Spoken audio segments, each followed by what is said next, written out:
Alright, I just got back from the World IMAX premiere of Inhumans. So, you don't have to. Save your money. Seriously.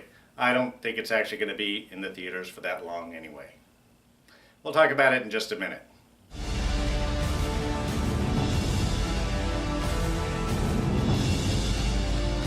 Hey everyone, D here, and welcome to our review of Marvel's Inhumans that just had its brand new premiere.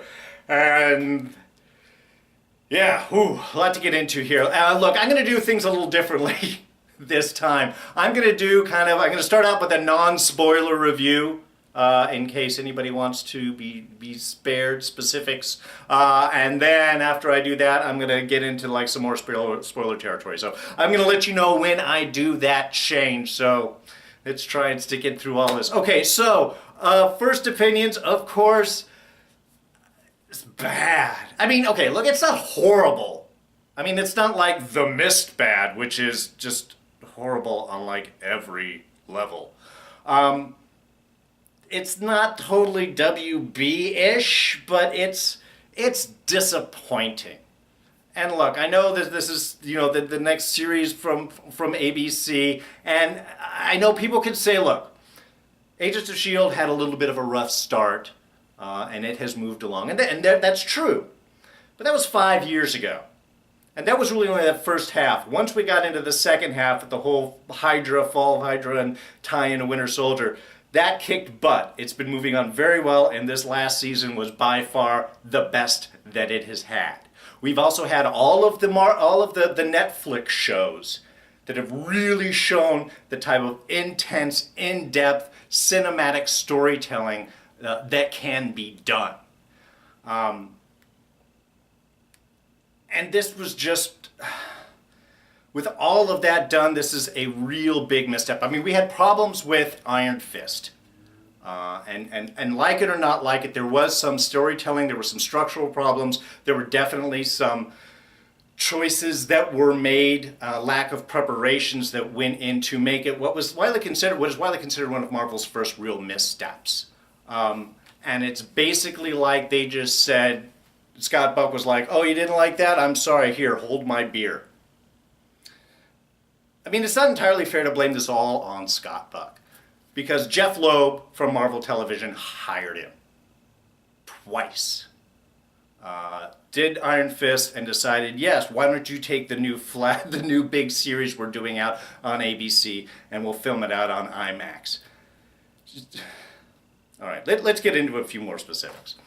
Actually, I'm going to hold for a half second. I want to tell you the story of getting into the theater tonight, because I had 7 o'clock tickets for the big premiere, the first showing.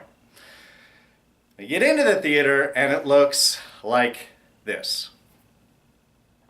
Yeah, that is not a good sign. There's like 6 people in the theater, including 3 of us. At 7:10, this movie was still dark.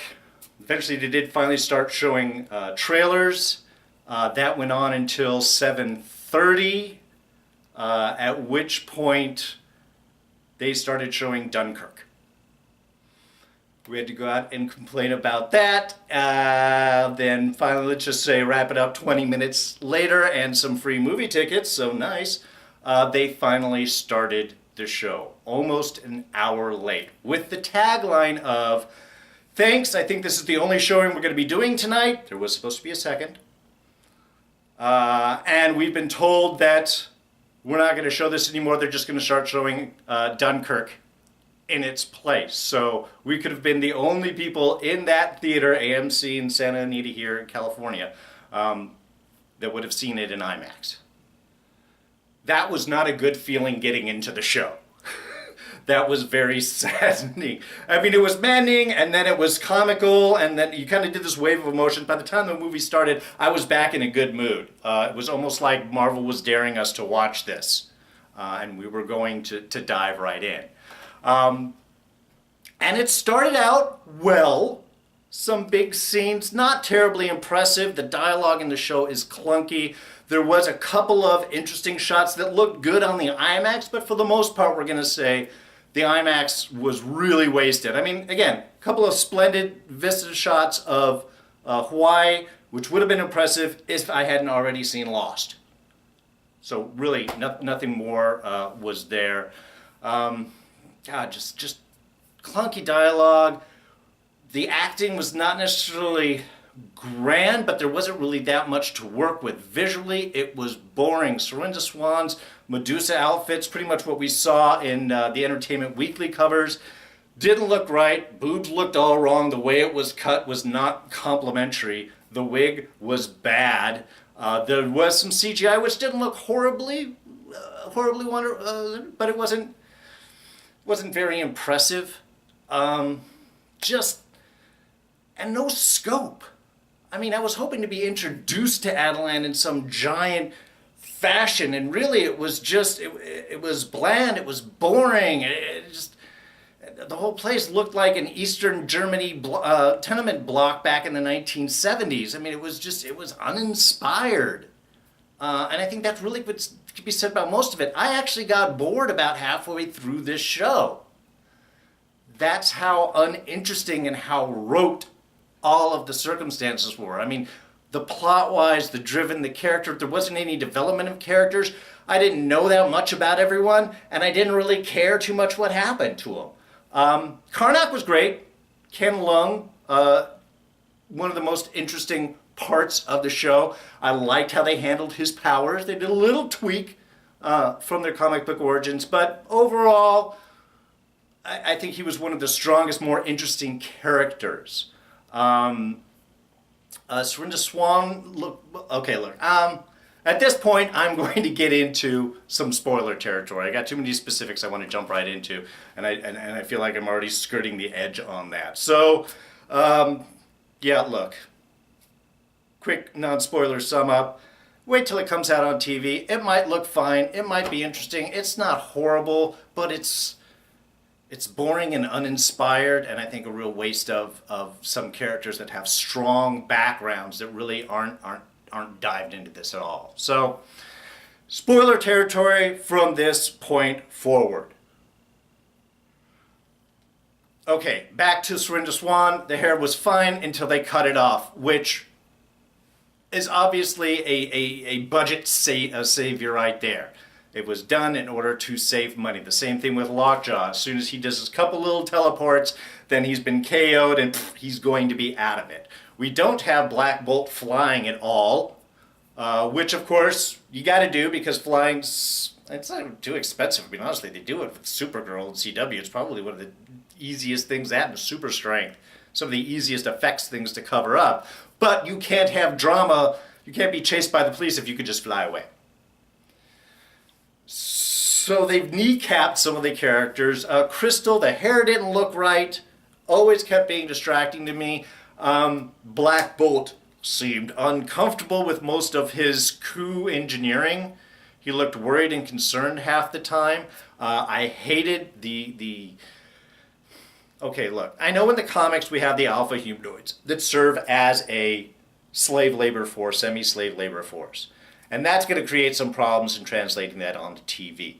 So the caste system as a substitution for that, I do kind of get. But that should have been a stronger reveal. The problem is we never saw any of the greatness of Adelan. We saw none of the makeup. We saw none of the visual splendor for a group of Inhumans defined by their uniqueness. Everybody looked the same. Occasional Brit nose, but honestly, I saw deeper special effects from a 1993 episode of Deep Space Nine. I said that when we saw the preview for it, and it continues on here. The visuals are uninspiring, the costumes are boring, the characters are completely wasted. I know nothing about the backgrounds to it. I haven't been introduced to Adelan. I don't know why I should care about anything that was happening. I'm getting more and more mad the more I talk about it. Gorgon standing at the beach, jumping into the water, screaming out for Triton. What the heck was that? That was just dumb. The surfers were cool. I like the surfers came up, and yeah, little Hawaiian surfers, man, they're awesome. They're very bro. But then it got sort of silly as they're chilling around the beach and just it's like they got a beer, so there's no coolers, no anything else. They got surfboards and beer. There's nothing else. Then they're ready to pick on this fight for this other guy that they just met. They're totally cool with him being an Inhuman and an alien. There was no surprise. There was nothing like that. For the royal family, they should know the assassin's powers, right? They should know that she is going to heal, and that couple of stabs wasn't just going to stop her. That she would rise back up with that whole Jason moment there. I'm sorry. This whole thing kind of gets me mad. The real question here, it's like Scott Buck wanted to do Game of Thrones and he just looked at Marvel's slate and said, what kind of royalty can I fuck with? It's pretty much what it seemed like. Because there wasn't a lot of character depth. I don't like, why is Maximus just regularly human? First of all, that makes everyone sound racist now. Oh, you're just human. Now they're looking down on everyone. But they've got satellite links to Earth, so why are they so unfamiliar with the way that Earth works? I guess maybe it's only Crystal's the one that watches it, or maybe Medusa. I don't know. There should have been more knowledge in everything that was done. I'm just really, I know, I'm getting frustrated. I'm jumping from point to point. Eldritch was nice. The wall, that was a cool, nice, simple effect, simple thing to be done. I wish that they had set up the world nicely. I know narration is not something I highly go into. It can be weakly done. But when you have Black Bolt, Anson Mount has a great voice. It would be a great way to use that voice to explain that we're in his thoughts while everything. Then he could have done an intro. There was the 2004, 2005 run of Inhumans. Had a beautiful little introduction where basically we have Black Bolt narrating, describing Adelan, going through and showing the outfits and how everybody is and the joy of Terrigenesis and being unique. That was all amazing. And I think that would have been a wonderful thing that you could have possibly used for this, because otherwise Anson Mount feels constipated. His concern looks more constipation. The sign language thing doesn't really kind of like, there were just so many. Why did Lockjaw spread them all over the island? He can't get back to the one simple place. He could jump to any point inside. I mean, okay, he's familiar with Adelan, but hasn't he traveled back and forth? Isn't this something that he does? It's just, none of it makes sense. They take parts of the story and then they negate the rest. They don't tell us anything and just throw us into this bland world that has familiar character names, but really none of those actual characters. So, I don't know what they're going to do with this series. It does not look good. It doesn't look interesting. I mean, like I said, it's not the worst. Would watch it over other things. But it's uninspiring. It's kind of boring. It's very tropish. And it makes no logical sense even within its own world. So, does Gorgon wear a spacesuit when he goes out in the Mars? Even that on the moon? I don't even know about that. You can see his hoof. Anyway, if they should have just spent these two establishing the world, get the characters, get the background, get us to care about things before you do the coup, that might have been interesting. Take the time, do some interesting lighting. Everything's so bland and boring, it looks like a business park. Have I ranted enough? I don't know. I could probably go on a lot more. I'm sure there's things that I'm forgetting, but I think the point comes across. Don't see it in IMAX. Wait for it to come out. And if you have a DVR, just if you want to skip forward parts, you're probably not going to miss anything. Really, just it's sad. Damn you, Scott Buck! And Jeff Loeb, man, we need a new guy on TV. Anyway, that's it. I'm going to wrap it up. I've ranted for too long. If you enjoyed the rant, please hit the like button. Subscribe by hitting this button here. I'll throw up a random video right here you can check out. And you can, let's see, Twitter, comments. I'm D, and I'm out of here. Catch you guys next time. Bye-bye.